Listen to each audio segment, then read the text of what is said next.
The Lord is good, and His mercy endures forever. And one of the greatest signs of God's goodness to us is that God set us free through Jesus. Pinalaya tayo ng Diyos sa pamamagitan ni Jesus. Pinalaya mula saan? Para saan? Galatians 5:1, Christ has set us free. This means we are really free. Now hold on to your freedom and don't ever become slaves of the law again. Pinalaya na tayo ni Jesus, ang ibig sabihin talagang totoong malaya na tayo. Panindigan, panghawakan ang kalayaang ito at huwag nang mumuling magpaalipin pa sa kautusan o sa batas. There is freedom because of Jesus. Freedom for what? And freedom from what? Para saan? At yan ang ating pag-aaral kung paano pinalalaya ni Jesus ang mga mananampalataya. Freedom in Christ. Yan ang pamagat ng ating pag-aaral. Salamat aming Diyos sa kalayaan at ngayon humihingi kami ng karunungang maunawa ang kalayaang ito. Para saan? Para kanino? Bakit kami pinapalaya? Turuan niyo po kami, kayo po ang siyang magbukas ng aming isip, magpataas ng aming pangunawa, at ang kalayaan niyo kumilos sa aming kalagitnaan para ang lahat ay tunay na makalagan ng mga hindi kailangang tali at makalabas sa mga kulungang di naman kailangan. Salamat, Ama. Palakasin niyo pong aming katawan, isip, emosyon, espiritu, at lalo namin kayong maunawa at masundan. Sa ngalan ng iyong anak na si Jesus, itong aming dalangin, humihiling na kayo lang ang maging tunay na tagapangaral, tinig niyo lang ang tunay na marinig, at gamitin niyo lang ang lingkod niyong kasangkapan ng inyong pagtuturo. We ask you, Father, to bless your people and lift up your name in the name of your Son, our Lord, our Savior and friend, Jesus. Yan ang tema ng sinulat ni Paul sa Galatians, kalayaan ng mga mananampalataya. Palibhasa, si Pablo ay nagturo ng kalayaan sa pangalan ni Jesus at napatalikod lang siya ay nasingitan siya ng ibang mga mangangaral na pilit na ibinabalik yung mga Christian Galatians sa mga batas at kautusan at mga tradisyon ng Israel. Kaya si Pablo ay hinayang na hinayang at lungkot na lungkot and up to a point ay galit na galit dahil siya ay siningitan ng mga nagtuturo na ibinabalik yung mga malaya na kay Jesus sa mga gapos, sa mga kulungan ng tradisyon at ng mga batas. Isa sa mga laging pinag-uusapan noon ay ang circumcision. Ang mga Hudyo kasing lalaki ay sinicircumcise at ngayon nire-require nila ang maging Kristiyano kahit hindi Hudyo, kahit Gentile, na kailangan magpa-circumcise din. Kailangan maging Jewish ka muna bago ka maging tunay na Kristiyano. At hindi ito ang turo ni Paul at ikinakagalit niya ang pagkalat ng katuruan na ito sa church sa Galatia. Galatians 5:2-4. I, Paul, promise you that Christ won't do you any good if you get circumcised. If you do, you must obey the whole law. And if you try to please God by obeying the law, you have cut yourself off from Christ and His wonderful kindness. Sabi niya, wala kayong mapapala na ang tatandaan nyo na ay magpapatuloy pa kayo. Hindi nyo kailangan yun dahil kay Kristo, malaya na kayo mula sa utos na yan na inutos sa mga ninuno ng mga Israelita. At sabi, kung susunod din lang kayo sa isang kautosan, sundin nyo na lahat. Kasi hindi pwedeng isa-isa lang, dapat lahat-lahat. At kung sisikapin ninyo na mapagwagian ang pabor ng Diyos sa pamamagitan ng pagsunod sa kautosan, binabaliwala nyo ang ginawa ni Jesus, pinuputol nyo ang relasyon nyo kay Jesus, dahil si Jesus ang koneksyon nyo sa Ama, hindi ang pagsunod sa mga batas. Pag umasa kayo sa pagsunod sa mga kautusan, kailangan putulin nyo ang relasyon nyo kay Jesus at doon na lang kayo umasa sa batas or sa law. Malinaw ang sinabi ni Pablo, obey one and you must obey all. At napakalinaw dito sa sinabi niya na ang paniniwala at pagsunod sa mga kautusan bilang daan tungo sa Ama at sa kaligtasan ay siyang pinakamalaking kontra sa gawain ni Kristo. Kasi ang gawain ni Kristo ay iturong manalig sa Kanya at sa pamamagitan ng ginawa niya sa krus, ang lahat ng kasalanan ay nababayaran at tayo nakakapasok sa presensya ng Ama. Pero ang kautusan ng lahing mga Hudyo, ang daan patungo sa Ama ay purity, cleanliness, done by obedience and complete submission to the law. Magkaibang daan yun. Merong napakatarik at napakataas na bangin na kailangan mong akyatin by works through the law. At biglang merong escalator or elevator na patungo sa Diyos Ama sa langit through Jesus by faith. Dalawang magkaibang paglapit sa Diyos. At sinabi ni Paul, pag umasa kayo sa gawa, umasa kayo sa law, umasa kayo sa righteousness which is achieved by people, binabaliwalaan nyo ang ginawa ni Jesus para sa inyo, tinatanggihan ninyo ang libreng inaalok niyang kaligtasan at pilit nyong sinisikap to earn it for yourself, then you cut yourself from Jesus. And you are hopeless because if you obey one, you must obey all. And sadly, you cannot obey all. Of course, the law means the 10 Commandments and the 613 other laws called mitzvots na kailangang i-observe ng mga relihiyosong Israelita. Sabi sa James 2:10, if you obey every law except one, you are still guilty of breaking them all. Kung ipinagmamalaki mo na 99% ng law ay nasusunod mo, pero 1% hindi mo nasunod, naku, baliwala, nasayang ang pagod mo, ang tingin pa rin sa'yo, sinful. Baliwala. Guilty ka pa rin of breaking all. Kasi ang pagsunod sa law, everything or nothing. Perfect or nothing. People under the law inevitably become lawbreakers and sinners. Why? Because they could not obey the whole law all the time. And the law required perfect obedience. Sabi sa Romans 3:23 tuloy ni Paul, all have sinned and fall short of the glory of God. Sino yung all? All people who are under the law. The Jews. Everyone who is under the law that cannot obey the law 100%, guilty of not obeying only one, becomes guilty of disobeying all. Sabi, all have sinned and fall short of the glory of God. Meanwhile, linawin natin that the law was for the Jews. Ang kautusan ay para sa mga Hudyo. Legally, technically, in the view of the Lord, the law, only the Jews were sinful because only they were given the law.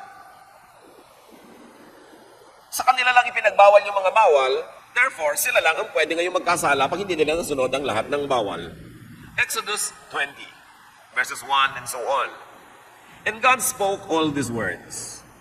I am the Lord your God, who brought you out of Egypt, out of the land of slavery. You shall have no other gods before me. So they were given the first commandment, and the second, and so on. Pero sino ang kausap dito nung ibinigay ang utos? Ang bayang Israel. Sino ba ang pinalaya mula sa pagkakaalipin sa Ehipto? Ang Israel. Kaya sabi ng Diyos, ako yung Diyos, huwag kayong magkamaling may iba. Ako yung nagpalaya sa inyo mula sa Ehipto. At dahil dyan, ang obligasyon nyo sa akin na siyang nagpalaya sa inyo, wala kayong magiging ibang Diyos, ako lamang. At heto ang mga utos ko sa inyo. So ang inutusan, ang binigyan ng law, ay yung mga pinalaya mula sa Egypt. Anong lahi yon? The Israelites. The law was given to the Jewish people, not to the entire world. Sila ang katipan sa lumang tipan. Sila ang kausap sa lumang usapan. Kaya ang sabi sa Exodus 34:10-11, then the Lord said, I am making a covenant with you. Obey what I command you today. Bakit natin inidiin yung you? Kasi marami naman mga hindi Israelita nakikilahok sa usapan. Hindi naman silang inutusan, ngayon pinipilit nila ang sarili nilang magpailalim sa mga utos na yon na hindi naman nasunod ng mga Israelite at siyempre hindi rin lalo masusunod ng mga non-Israelites. Kaya dapat malinaw, sino ba ang binigyan ng mga utos na yan? Tayo ba o sila? The transaction was between God and the Jewish people. The transaction did not involve non-Jews. It was the Jews who were the covenant people. Their holiness, purity, and connection to God was through the law. Through the old covenant, through legality, through works. Linawin, ang transaksyon, ang kontrata, ang covenant was between God and the people of Israel. Ako ang magpapalaya sa inyo. Anong inyong obligasyon nyo? Ako lang ang magiging Diyos nyo at susundin nyo ang lahat ng utos ko kasi kayo ay magiging unique na tao. Kasi kayo lang ang pinalaya ko mula sa slavery. Hindi sinabing sila lang ang mahal ng Diyos, sila lang ang makakakilala sa Diyos, pero unique sila because of this transaction. Unique sila dahil nagkaroon ng usapan. I do this for you. I set you free from Egypt. You do this for me. You obey these laws. You separate yourself from the rest of the world.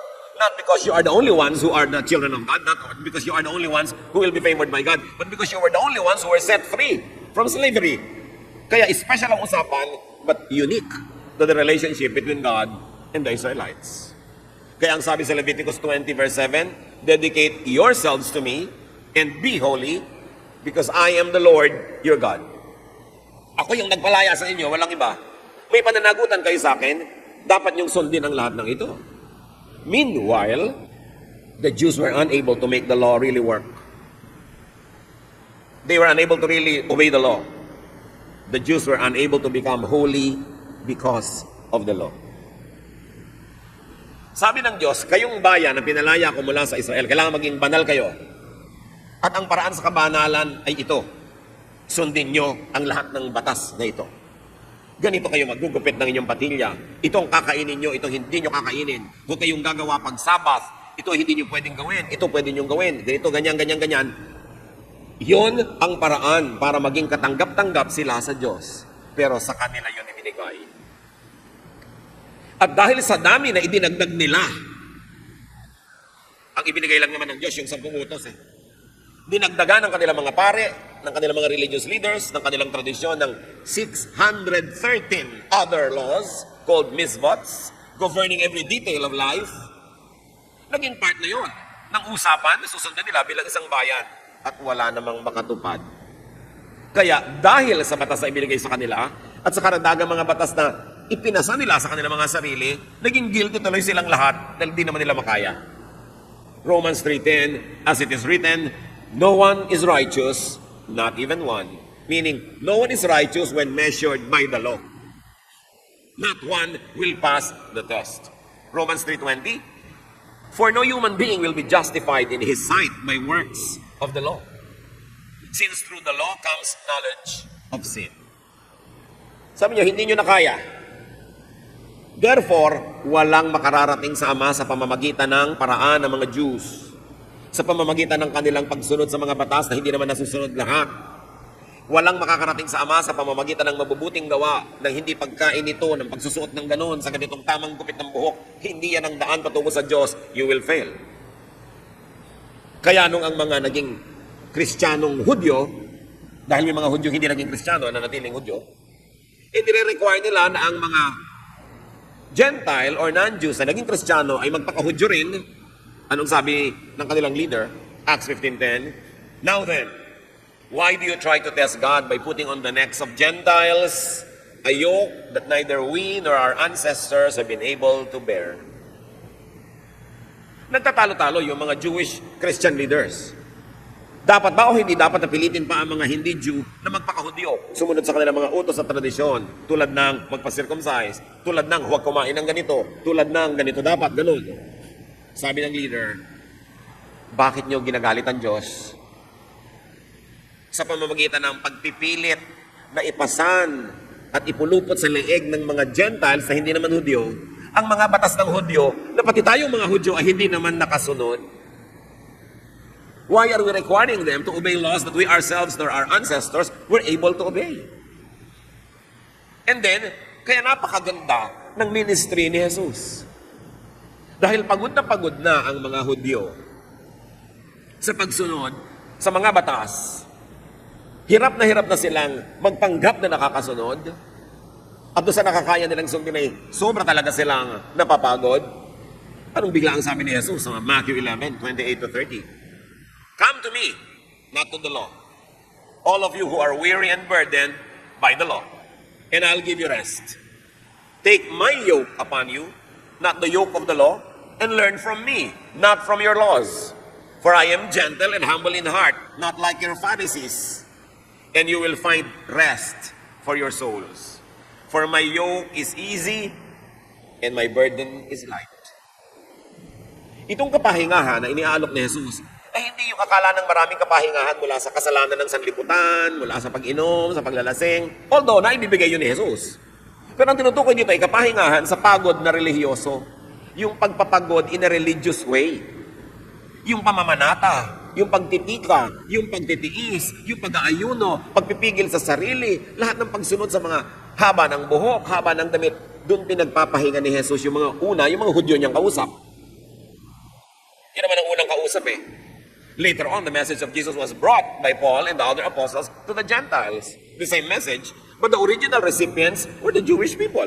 Sila ang pinagpapahinga ni Jesus mula sa kanilang pagiging mga pusakal na Hudyo. Sa pinakakapagod ng relihiyon. Pero hindi rin kayo nailalapit sa Diyos. Napipilitan lang kayo magkunwari, magbalat kayo. At yung mga konting nakakasunod, sa ilang nasusunod nila, nagiging mayabang at self-righteous at judgmental. Napakapangit ng nagiging bunga sa inyo ng inyong relihiyon. Kaya sabi ni Jesus, magpahinga na kayo mula sa lahat ng yan. At sinabi pa ni Pablo sa Galatians 3:10-11, For all who rely on the works of the law are under a curse. As it is written, Cursed is everyone who does not continue to do everything written in the book of the law. Clearly, no one who relies on the law is justified before God, because the righteous will live by faith. Sabi ni Pablo, lahat kayo na umaasa na makakarating sa Diyos, katutuwaan ng Diyos dahil sa pagsunod niya sa mga batas ng Israel, ay kayo ay kumukuha lang ng sumpa. Isinusumpa ang sino man, no? Na hindi perfectly makakasunod sa law. So ba't kayo doon susunod? Sabi niya, napakalinaw, walang sino mang umaasa sa law ang magiging katanggap-tanggap sa Diyos. Dahil ang tunay na tatawaging righteous o banal ay yung naniniwala kay Jesus, they will live by faith in Jesus, not by relying on their works in obeying the law. Kaya sa lahat ng gulo at hirap na ito ng Israel, enter Jesus. Pumasok sa bigla. The Jews who believe in Jesus are, by grace, freed from the law. They are freed from the covenant which they could not keep. Dapat nagpasalamat ang buong Israel ang dumating si Jesus. Dahil yung pagkakatali nila sa law ay nalagot. Ang pagpapakahirap nila sa pagsunod sa law para tanggapin ng Diyos ay pinadali. Sapagkat ngayon kung mananalig sila kay Jesus, ang kamatayan ni Jesus ay sapat ng bayad sa kanilang lahat ng kakulangan sa pagsunod sa mga batas. In Jesus, all the commandments were fulfilled.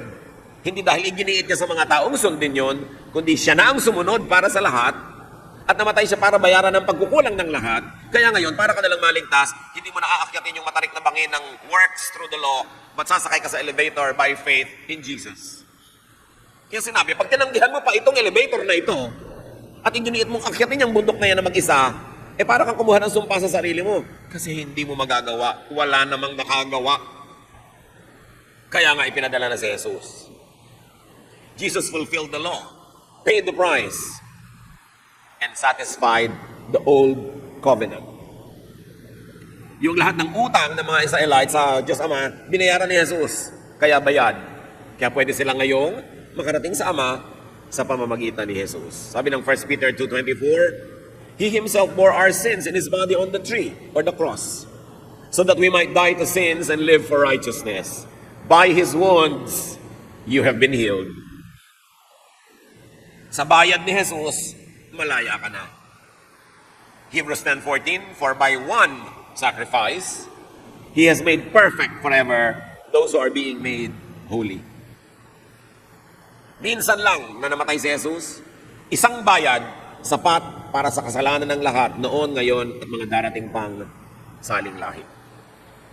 Dahil kay Jesus, salvation by grace is God's gift. Salvation by works is your accomplishment, and it is clear that nobody could accomplish it. Ephesians 2:8, For it is by grace you have been saved, through faith, and this is not from yourselves, it is the gift of God.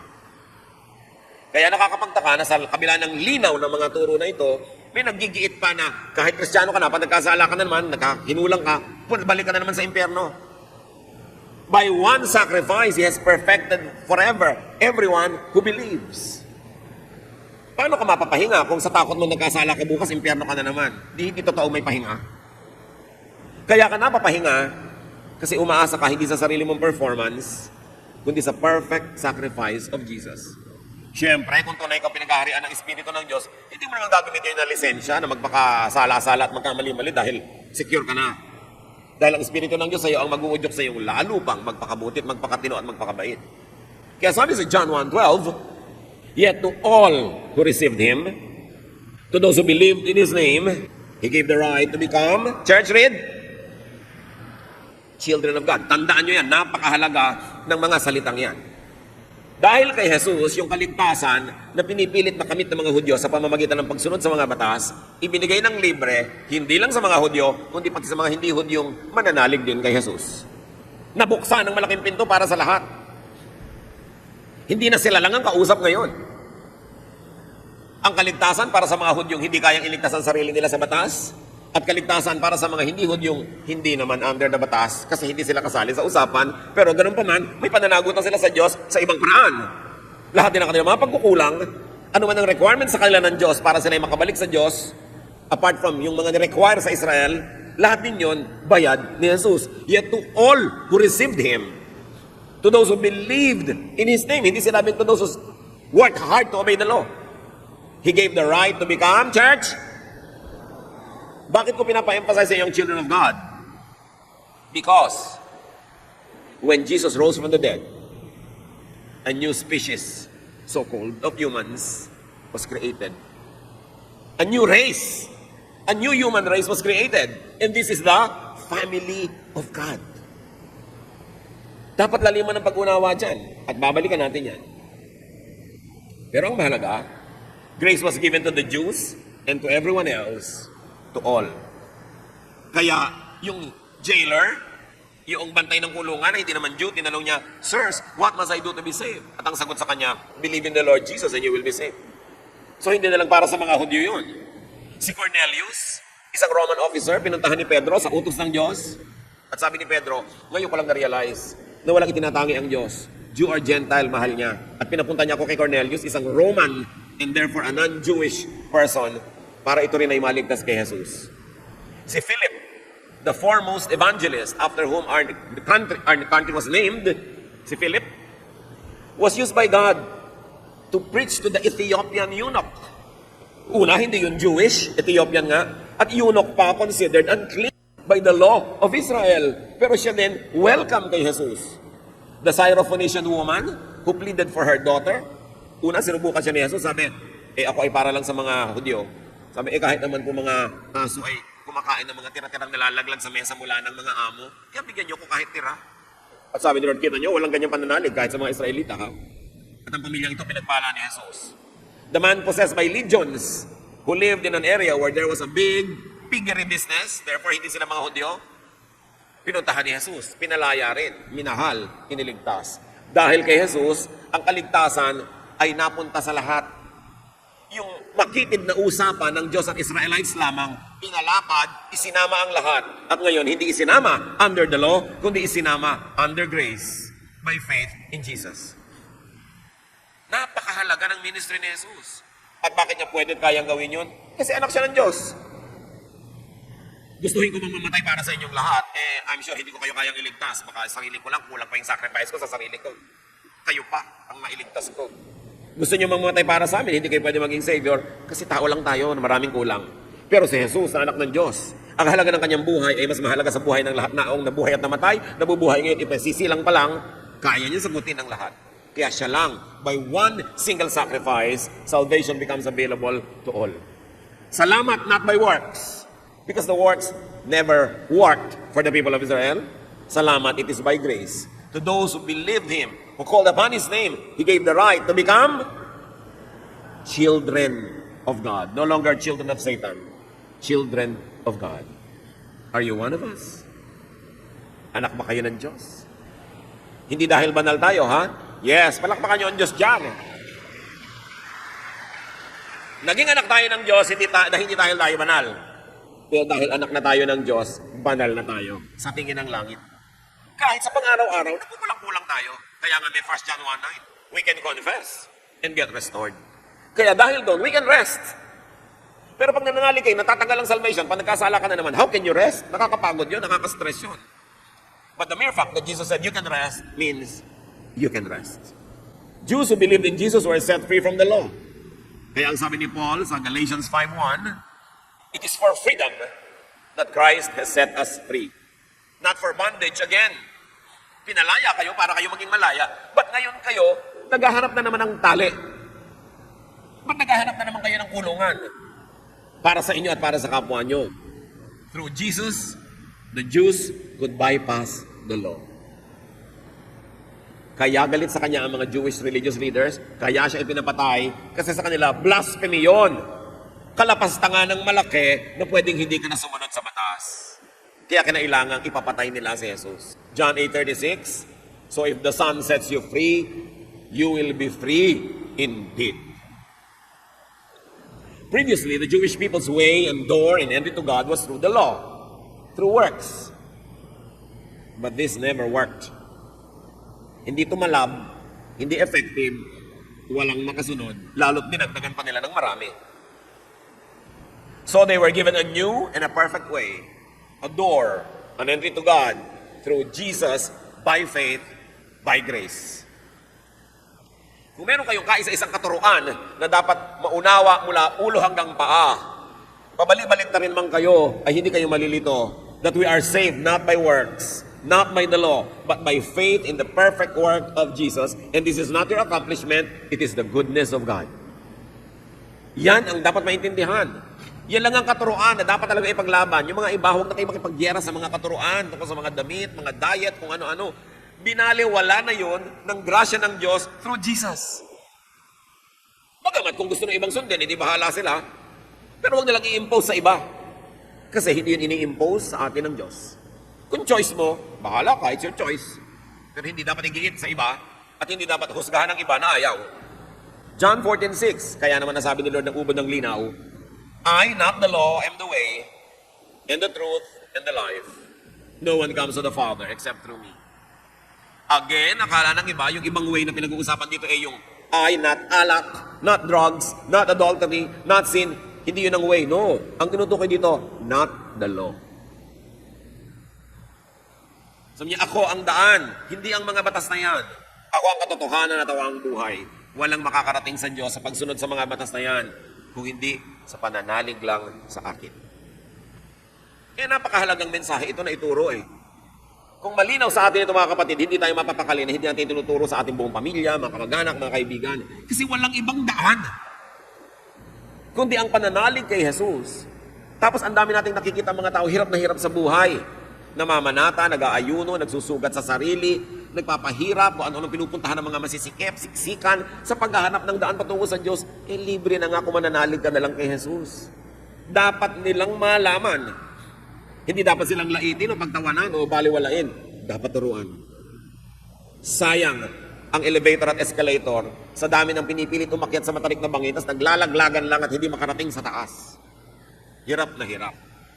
Very importantly, sabi sa Colossians 1:15, the Son is the image of the invisible God, the firstborn over all creation. Si Adan, the firstborn ng taong lupa. Si Jesus, firstborn ng taong espiritu. Kaya sinabi, si Jesus daw ang panganay. Siya ang firstborn over all creation. What creation? This creation of the family of God. A new species, so to speak, of humans, was created through Jesus. Sabi sa 1 Corinthians 5:17, therefore, if anyone is in Christ, he's a new creation. The new creation has come. The old is gone. The new is here. So, tingnan nyo sarili nyo, tingnan nyo katabi nyo, mukhang siya pa rin yung dati. Pero, kung tinanggap niya si Jesus, at siya na kay Jesus na, ang tingin sa kanyang langit, iba na siya. Hindi na siya ang dati. Yan ang sinasabi nating ibang lahi. Dati, parang napaka-special na lahi ng Israel dahil sila ang patungo sa Diyos at may usapan at may kontrata sa kanila ang Diyos na hindi naman nila natupad yung part nila. Kaya inalok si Jesus. Pero ngayon, ang napaka-special na lahi, ang family of God. At sino yung family of God? Sino mang tumanggap kay Jesus, nanalig sa Kanya, He gave the right to become children of God. This is the family of God. This is the new creation. This is the new race, loved and favored by God. A new race, no longer the Jewish race, but the family of God was born through Jesus. Dati walang family of God, meron lang Israel. Tapos iniisip nila, sila lang yung favored, kanila lang ang lahat. Ang hindi nila na-realize, sa kanila lang ibinigay yung utos na hindi naman nila nasunod. Pero sa pamamagitan ni Jesus, may bagong lahi na nabuo. Hindi na yun nakabase sa dugo, kulay ng balat, hindi na nakabase sa lalaki ka ba o babae, malaya ka ba o slave, kundi nakabase na sa pananalig kay Jesus. Ano ka man, sino ka man, taga saan ka man, you are a member of the family of God. At itong pamilyang ito, ang sasalubong kay Jesus sa kanyang muling pagbabalik. At ang pamilyang ito ang makakasama ng Diyos habang panahon. So kasama ka ba sa pamilyang ito? Kasama na ba ang nanay mo? Pati biyanan, isama. Lahat isama. Because to all who received Him, kaya sabi ng John 1, 12-13, yet to all who received Him, to those who believed in His name, He gave the right to become children of God. Children born not of natural descent, nor of human decision or a husband's will, but born of God. Sabi, itong pamilyang ito, hindi yung dahil ipinanganak ka ng nanay mo kung saan lahi ka nang galing. Hindi na yon. Pinanganak kang muli. You were born again into the family of God because you were born of the Spirit, not born of your mother or any human decision. This is now God's family. At ang sabi sa 1 John 3:2 sa pamilyang ito, dear friends, now we are children of God, but what we will be has not yet been made known. But we know that when Christ appears, we shall be like Him, for we shall see Him as He is. Alam niyo ba yung pelikulang X-Men or Men in Black? Yung mga maraming planet men pala, pero hindi sila kilala ng mga Earthlings kasi nakadisguise sila eh. Ito rin yung pamilya ng Diyos. Hindi mo kilala sa itsura kung sino anak ng Diyos, sino, pero kilala ng Diyos. At sabi dito sa 1 John, hindi pa natin alam kung ano talaga magiging mga itsura natin. Pero pagdating ni Jesus, magiging kamukha tayong lahat niya dahil makikita na natin siya at yun ang tunay nating identity. Makikita natin siya as He is because we will be like Him. Alam niyo ba nakilala ng mga evil spirit kung sino ang family of God? Minsan may isang nagtuturo. Sabi nila, in the name of Jesus and Paul, umalis ka masamang espiritu sa taong yan, eh hindi naman anak ng Diyos yung nagpapaalis. Sabi ng masamang espiritu, kilala ko si Jesus, kilala ko rin si Paul. Ikaw hindi. Ang ginawa ng espiritu, nilipatan siya. Sa kanya lumipat. At hubutabo siyang nagtatakbo itong magkakapatid na ito na nagpapanggap na nagpapalaya sa mga espiritu dahil nabis na sila. Yung mga tao, akala, anak din sila ng Diyos. Nagdadasal din sila, nagpapalaya sila ng espiritu. Pero kilala ng espiritu kung sino anak ng Diyos. Hindi pa natin kilala ngayon sa itsura kung sino ang mga kapatid sa Panginoon, pero alam yun ng Diyos. At sabi ng 1 John, pagbalik ni Jesus, magiging kawangis tayong lahat ng kanyang anyo. We are the family of God. Believers in Jesus, the family of God, is now a distinct group, though the distinction is not yet physically visible. Hindi na solo ng Israel ngayon ang pagiging anak ng Diyos. In fact, hindi nga na sila nasun yung usapan eh. Kaya kung hindi din sila kakapit kay Jesus, wala rin yun. Sila, o non-Israelites, babae o lalaki, taga-east or west, through Jesus, will become children of God. But when Christ appears, the distinction will be made clear and visible. Dapat in the end that the Gentiles never needed freedom from the law because they were not under it in the first place. They were not included in the race freed from the slavery in Egypt. The Gentiles were always free from the Jewish law. So bakit pa sila sasali sa Jewishness?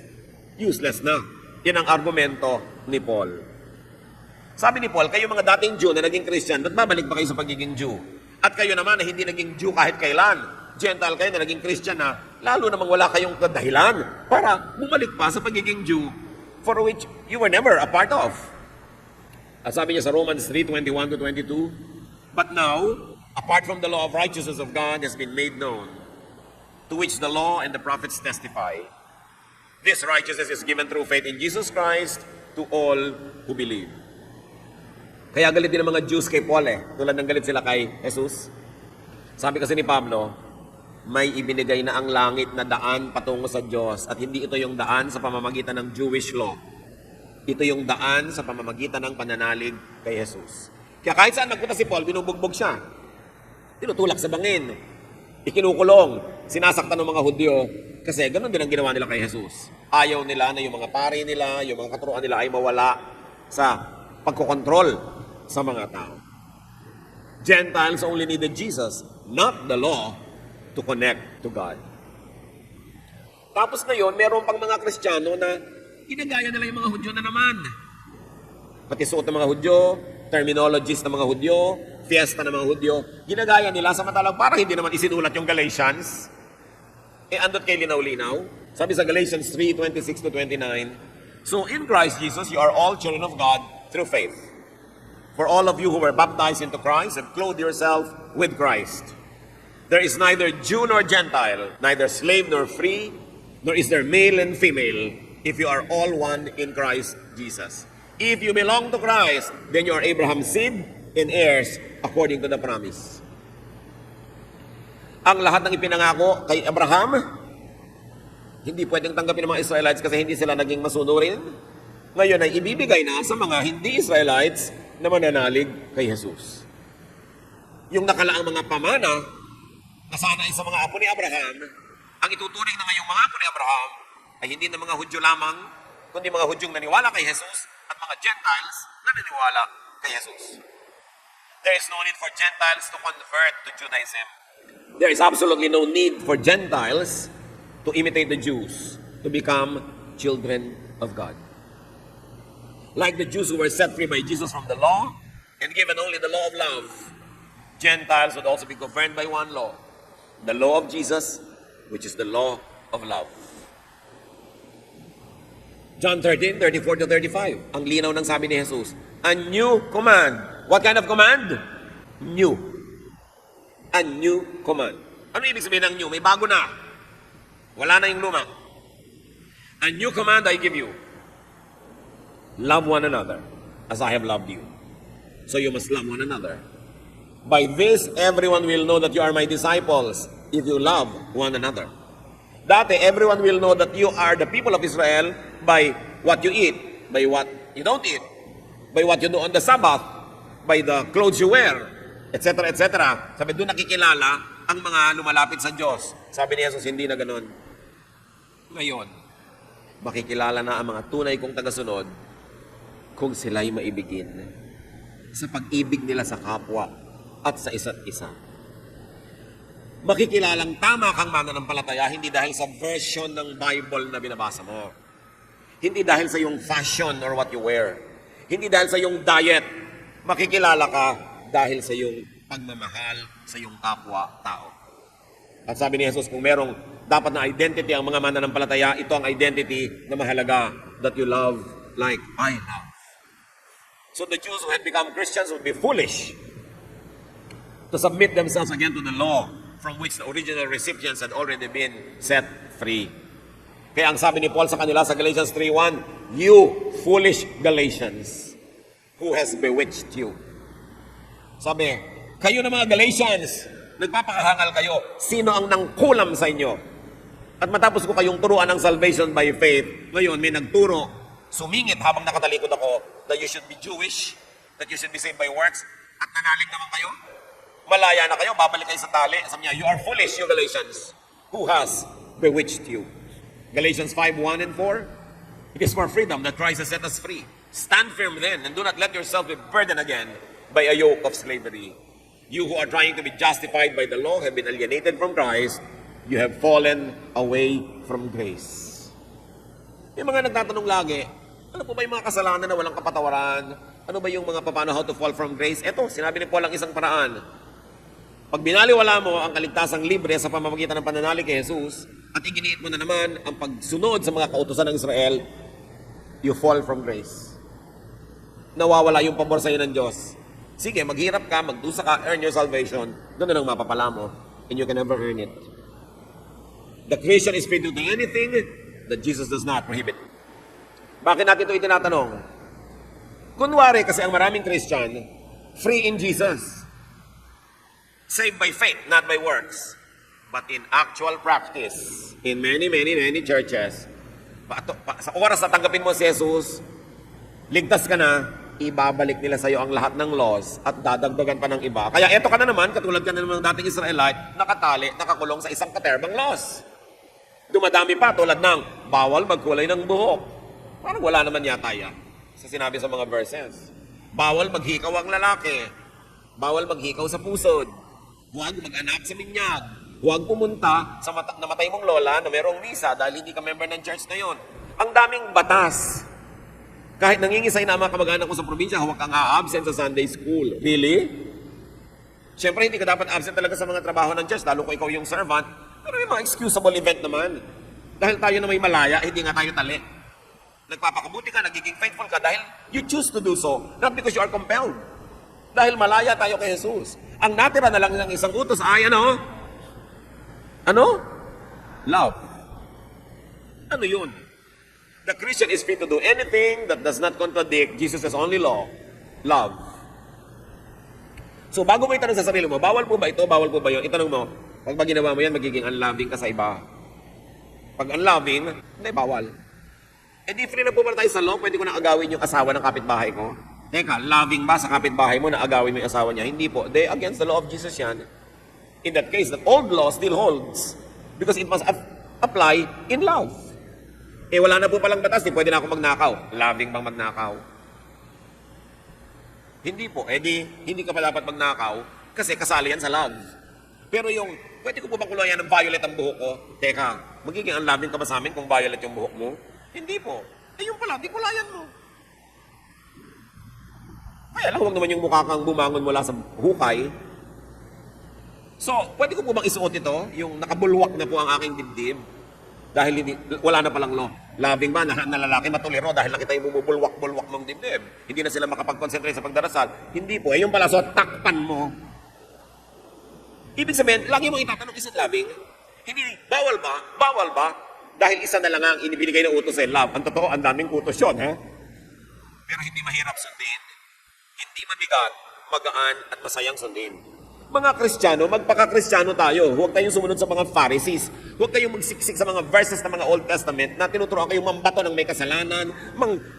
Kahit mga verses ng New Testament na sabi ng mga tao, hindi naman sila si Jesus. Sasabi mo, review ka dito, magalit ka doon. Hindi na yung loving. Stick to the law of Jesus. Simplify the moral law that governs your life because you have been freed from the law. Kailan pa natin maiintindihan that we are free from the law? Lagi nang ipinapanakot din ng mga pulpito, ng mga Kristiyano, ng mga Bible study leader, pagkagalit ang Diyos, paparusahan ka ng Diyos. Nasaan yung freedom? Isa lang nga ang law. Loving ba? Pwede ko po bang gamitin itong napaka-old-fashioned na verse ng Bible kasi feeling ko, banal ito. Maiintindihan ka ba ng mga tao hindi naintindihan ng Old English? Eh hindi po, nagkakapilip-pilipit nga ang dila nila. Loving ba yan? Gagamit ka ng version na madaling maintindihan ng mga tao, para loving ka. Hindi mo papahirapan yung mga tao na gagawa ka ng church event kasabay ng lahat ng family reunion at family events. Lahat ng kalendaryong merong holiday ang mga family, may activity yung church. E paano kung isa lang na member ng family ang member ng church mo? E di wala siya sa pamilya niya. Loving ba yun para sa pamilya niya na absent siya sa lahat ng event dahil tinatapatan ng church ang activity, nakikipaglabanan yung church sa family ng believer? Loving ba yun? Kasi kung family friendly ka, hindi mo nalalabanan yung mga event. Ang dami-dami namang events during the year. At merong 52 Sundays during the year. At the least. Bakit kakalabanin mo yung mga family event kahit yung pamilya niya hindi Kristiyano? Loving ba? Na ilayo mo ang isang mananampalataya sa kanyang sariling pamilya? Loving ba na yung isang ina ng tahanan, wala kang ginawa kundi pagtrabahuhin sa church, hindi na nakakapagsaing, hindi na nakapaglabas sa bahay nila? Loving ba yun? Kaya dapat nga nating reviewin what does it mean to follow the love of Jesus? The Christian is free to do anything that loves. Example, the woman caught in adultery. The law required that she be stoned to death. Loving ba yun? Of course not. So ang ginawa ni Jesus, iniligtas niya yung babae mula sa pagkakabato. Pero sabi niya, sin no more. You are free to follow the example of Jesus, not to throw stones at people, but to love them, even if they were caught in adultery, but to restore them. Yun ang ibig sabihin ng Kristiyano. Hindi sila walang pinagkaiba yung Kristiyano sa mga Pharisees eh. Parang pare-pareho lang. Mas mahigpit pa nga, mas mahirap ang pakisamahan, at mas maraming ipokritong Kristiyano. Kasi pagka naging totoo ka, hindi ka tatanggapin. Eh kung magtatanggapan tayo sa isa, magmamahalan, everybody will relax, we can rest as Jesus wants us to rest. Pag wala kasi nagja-judge, pwede ka mapahinga eh. Pero pag may judge ba, pa-impress ka ng pa-impress. Galatians 5:6. For in Christ Jesus, neither circumcision nor uncircumcision has any value. The only thing that counts is faith, expressing itself through love. Yung circumcision, palitan nyo ng iba. For in Christ Jesus, neither wearing earrings or not wearing earrings has any value. Coloring your hair or not coloring your hair has any value. Wala yan. Huwag yan pag-usapan. Malayo yan sa bituka. Malayo sa issues ng kaligtasan at kalangitan. Why become majors of minors? Pinapalaki yung maliit. Kaya sabi ni Jesus, kayo mga Pharisees, Hindi ninyo malulon ang kaprasong pulisap, pero buong-buong kamelyo, nalululon nyo. Maliit na bagay, hindi nyo mapalampas, pero malalaking mga kasalanan, pride, arrogance, judgmentalism, nagagawa nyo. So yeah, you hypocrites. There is freedom because of Jesus. Hindi license to do anything you want. Kasi lagi mo itatanong, loving ba? Member ka na isang Bible study group, loving bang laging umabsent nang wala namang emergency? Hindi, kasi hindi mo nasusupport yung teacher, yung leader, hindi mo siya na-encourage. Loving ba na may Bible study, text ka ng text? No, it is rude. Kaya napakaganda ng word na love eh. Dahil yun ang magpapabago sa ating asal. Ano yung freedom kay Christ? Freedom from what? Freedom from the Jewish law, from Jewishness, from legalism, from works for salvation, from oppression by the law, from legalistic, formal, and Pharisaic religiosity. It is freedom from church bullies na nangihimasok sa buhay mo na parang sila ang Diyos. Freedom in Jesus is freedom for what? For rest and peace. Matthew 11:28-30, masarap ulit-ulitin. Come to me, all of you who are weary and burdened, and I will give you rest. Take my yoke upon you and learn from me, for I am gentle and humble in heart, and you will find rest for your souls. For my yoke is easy, and my burden is light. Nawa ito ang maranasan natin sa Panginoon.